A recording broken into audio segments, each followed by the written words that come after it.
Eu quero saudar a todos na paz de Cristo. É um prazer estar aqui celebrando. Eu estou substituindo o reverendo Euler, que está gripado e não pôde vir pregar. E é uma honra e uma responsabilidade, porque nós já fazemos parte de uma outra geração, mais jovem, diferente da geração do reverendo Euler, que muito fez, muito trabalhou pelo Evangelho, e que nós aprendemos com eles, com ele e com os outros. O reverendo Euler faz parte da caminhada do movimento ecumênico no Brasil e aqui no Centro-Oeste, em Brasília, uma caminhada que passa por Dom Falcão, Dom Brás, e que se estende hoje na figura de Dom Sérgio, que anima a todos nós também nessa caminhada do diálogo e da vida ecumênica. Eu pensei em fazer uma pequena reflexão sobre esse tema da campanha da fraternidade, ou melhor dizendo, da semana de oração pela unidade dos cristãos. Eu fiz tantas assessorias pela campanha da fraternidade que ela ainda está aqui na minha memória. Proclamar, chamados e chamadas a proclamar os altos feitos do Senhor, fruto, essa liturgia, essa temática, fruto da caminhada dos nossos irmãos e irmãs da Letônia. Eu pensei então em refletirmos um pouco sobre esses altos feitos do Senhor que passam pelos caminhos da vida.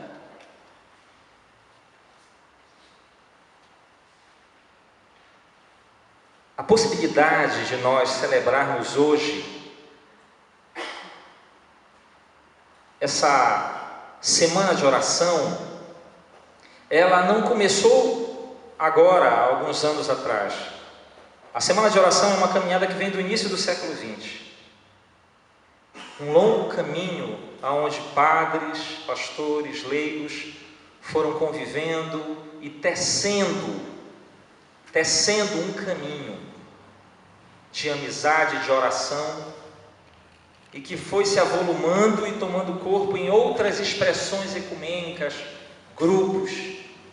Nós estamos aqui como um desses braços de um grande rio caudaloso que é o rio da unidade cristã, e que tem uma longa história no que diz respeito à caminhada do povo de Deus, mas que no século XX aflorou, depois de muito tempo de distâncias, de muros construídos, de indiferenças. O Espírito Santo no século XX sopra muita coisa.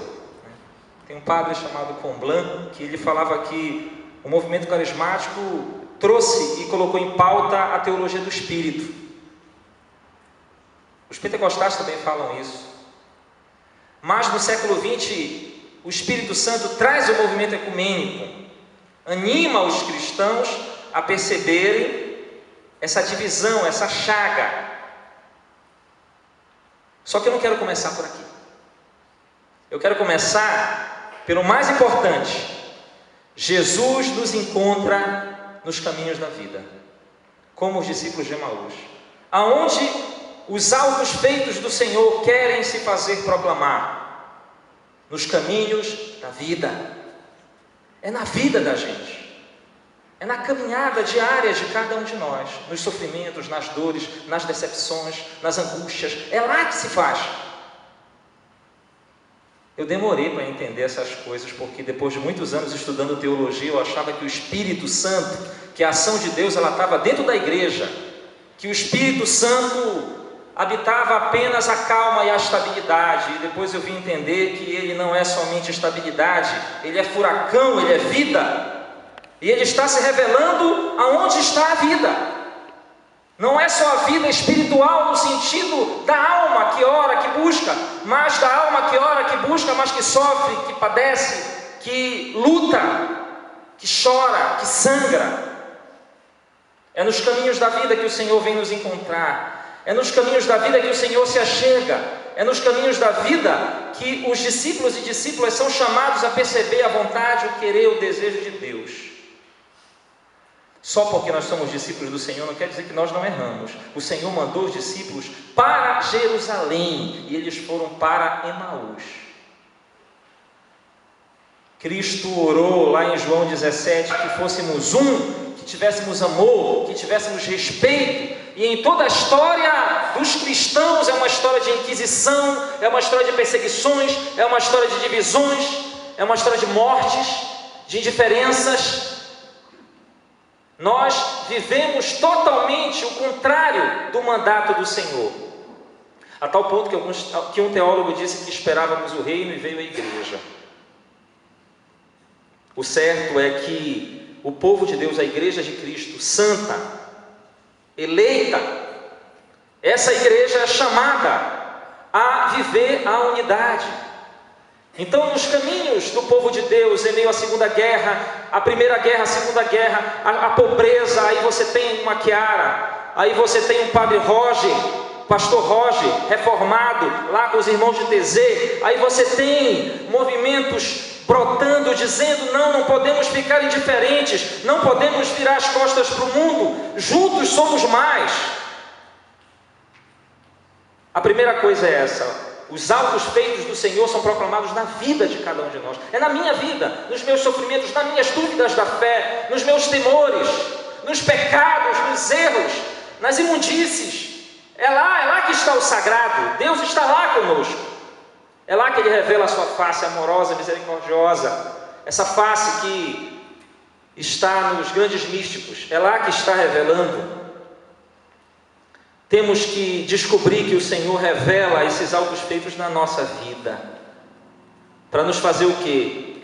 Nos fazer perceber a sua presença, que Ele está do nosso lado, que ninguém está sozinho, que ninguém está abandonado, que ninguém pode e deve se sentir rejeitado, que o abraço dele acolhe a todo mundo, acolhe as Madalenas, Bartimeus, acolhe, abraça e diz: meu filho, minha filha, tu és meu. A segunda coisa é que os autos feitos do Senhor, eles acontecem nessa presença viva do Cristo que vem até nós para nos corrigir, para nos indicar o caminho, para dizer: olha, reverendo Isaac, vá para a direita e não para a esquerda. A igreja precisa ser corrigida. Por isso o Senhor chama os profetas.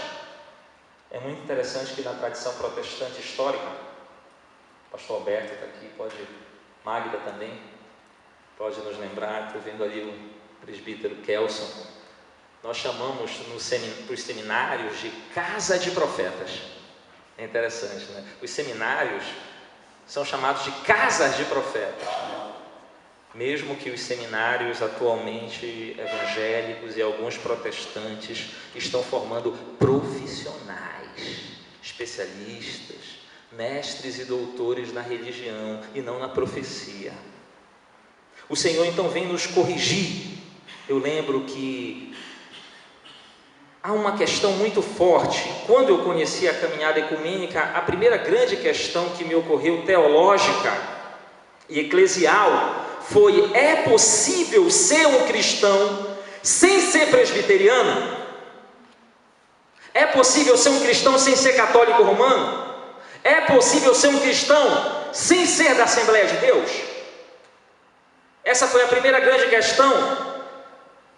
E quando eu li há algum tempo atrás que o Papa Francisco foi, depois de séculos, do século XII até agora, nunca um Papa entrou numa igreja valdense, e ele chegou a essa igreja, e ele pediu perdão por todas as perseguições aos valdenses, em nome dos católicos. Mas quem são os valdenses?